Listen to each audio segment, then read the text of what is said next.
Hello, everyone. My name is Gianna Loretta, and I'm a senior philosophy major here at West Virginia University.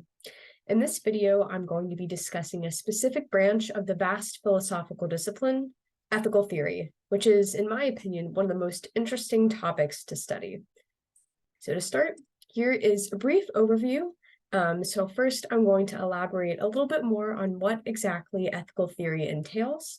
Then I'll discuss the experiences that I had while taking ethical theory or philosophy 321 here at WVU.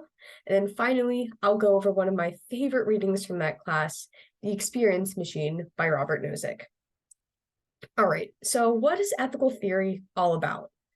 Although it might seem fairly straightforward at first, just theories about ethics, things quickly become much more complicated once you delve into specific questions. And once you ask a question like, well, how should I treat someone else? You can't help but start to wonder, is this a rule that I should always follow? Or are there sometimes exceptions? What's going to make me a good person or a bad person? And then, can a bad person do good things? All of these questions about morality quickly become interrelated and interdependent the more you think about it, which again makes this area so rich and so interesting. So, given the complexity and honestly the importance of achieving a strong ethical theory, it is no surprise that so many great thinkers have contributed to this discipline throughout the course of history. So, some of the most prominent figures like Aristotle, Kant, and Confucius, and Philip the Foot are shown on this slide. There are tons of others that have contributed really significant pieces to the field. And the more philosophy classes that you take, the more you'll be able to learn about them, which leads me to my next point. My experience is taking ethical theory here at WVU. So if you are a philosophy major, then Phil 321 is a required course. You have to take it to complete your degree. But if you're a philosophy minor, then this class will also satisfy one of your elective requirements. And it's also open to all undergraduate students, so anyone can enroll if they're interested. And that said, I would highly recommend taking this course to anyone. I found it to be so interesting, and I always looked forward to those in-class discussions. Ethical theory is definitely challenging, but not because there's a lot of work involved.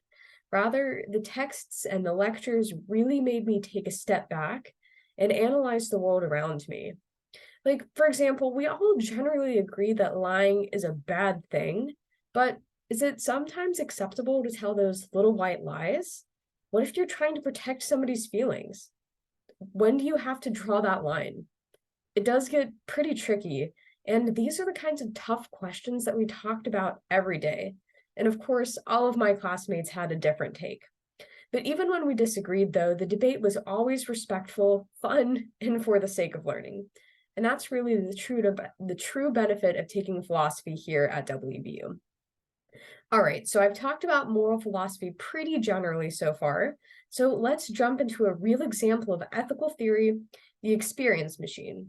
And this is a thought experiment that was published by Robert Nozick in 1974. All right, so imagine that the world's leading scientists created a virtual reality machine that could give you any experience that you wanted. And as soon as you plugged in, you would be completely immersed and you would have no idea that everything is actually simulated. You'd really believe that you were experiencing anything that you wanted. You would win the Nobel Prize, you're playing in the NFL, you're traveling the world, whatever. And you could plug in for as long as you wanted to, even years at a time, but it would all be fake. Would you plug in? Would you be okay with abandoning reality for this fabricated fantasy? Maybe your answer is immediately yes. Or maybe, like me, you thought, wait a minute, why does this feel kind of wrong? So by asking us whether or not we plug in, what Nozick is really trying to get at is what else matters to us besides how we feel about our lives. What else do we value beyond our perceptions and our emotions? Well, Nozick gives three different answers as to why we would choose not to indulge in the fantasies created by the experience machine. First, we actually want to be doing the activities. You don't just want the feeling of climbing Mount Everest, for example. You really want to climb it.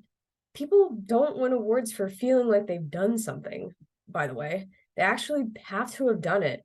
And as Nozick asserts, this kind of mentality is deeply ingrained in us as human beings.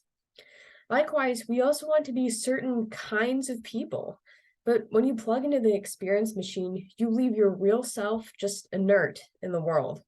Or as Nozick puts it, you become this indeterminate blob floating in a test tube. You can be any way you want in the experience machine. You can be strong and friendly, brave and charismatic, but that doesn't translate to the nothingness that's actually you on the outside. And finally, plugging into the experience machine is going to limit you only to this man-made fabrication. There's no possible opportunity to experience something deeper or higher power. Maybe you're someone who believes in divine intervention, miracles, or even magic, but you can never actually experience those things if you're plugged in. The best you could get is something man-made, and that's completely contradictory to the whole idea. But whatever your reason for not plugging in, Nozick claims by imagining this kind of experience machine, but ultimately deciding that we wouldn't use it, it reveals that we as humans value something other than our simple perceptions and our experiences. There's something else that gives our life meaning other than our emotions and our sensations. We value things like legitimacy, integrity, and hard work. These are the certain ways that people ought to be and behave, which is exactly what moral philosophy strives to bring to light. Okay, so that was a little taste of what ethical theory is all about. And with that, I'd like to end with this great quote from Oscar Wilde. Morality, like art, means drawing a line someplace. However, the real challenge is deciding where exactly that line goes. Again, this is why I think this subject is so interesting, and if you do too, then you should definitely consider taking ethical theory. We hope to see you in class soon.